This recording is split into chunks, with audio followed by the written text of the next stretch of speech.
চিৰাঙৰ ৰৌমাৰীস্থিত ইণ্ডিয়ান অইলৰ তেল ডিপুত ভেজাল তেল শতাধিক যান-বাহন বিকল চিৰাং জিলাৰ ৰৌমাৰীস্থিত ইণ্ডিয়ান অইলৰ তেল ডিপুত ভেজাল তেলৰ বাবে হাহাকাৰ যোৱা ৩টা দিনত এইটো তেল ডিপুৰ পৰা যিসকল লোকে নিজৰ বাহনত তেল ভৰাইছিল তেওঁলোকৰ প্ৰত্যেকৰে বাহন ক্ষতিগ্ৰস্ত হোৱাৰ অভিযোগ উত্থাপন হৈছে কালিৰ পৰা তেলত ভেজাল কৰিছে হেনতে এটো আছিল কোনটো তেল ডিপু এটো ৰৌমাৰী চিৰাং ডিস্ট্ৰিক্ট বিপিএফৰ ভাইস প্ৰেসিডেন্ট সুশংকৰ বৰ্মা তেখেতৰ তেল ডিপুৰ পৰা যোৱা কালিৰ পৰা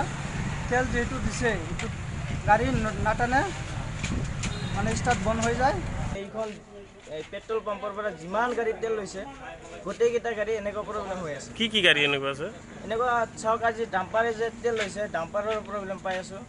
ইয়াত আমাৰ বাইকবিলাক আছে বাইকৰ মাৰুতি যিমান আছে চিৰাং জিলা বিপিএফৰ উপসভাপতি শশাংক ব্ৰহ্ম মালিকাধীন এই তেল ডিপু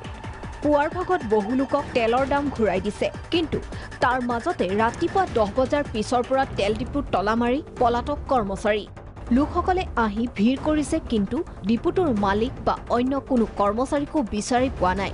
যাৰ বাবে চিৰাং জিলা উপায়ুক্তক অৱগত কৰাৰ পিছত উপায়ুক্তই তেল ডিপুটোৰ বিৰুদ্ধে ব্যৱস্থা গ্ৰহণৰ আশ্বাস দিয়ে তেল ডিপুটোৰ পেট্ৰলত যে ভেজাল কৰিছে হেয়া পেট্ৰল দেখিলে সহজে অনুমান কৰিব পাৰি কিন্তু জিলা প্ৰশাসনে ভাৰতীয় তেল নিগমে কি ব্যৱস্থা গ্ৰহণ কৰে তেল ডিপুটোৰ বিৰুদ্ধে তাৰ অপেক্ষাত আছে ভুক্তভোগী গ্ৰাহকসকল চিৰাঙৰ পৰা ৰিম'জ এণ্ড ৰিপৰ্ট প্ৰাগ নিউজ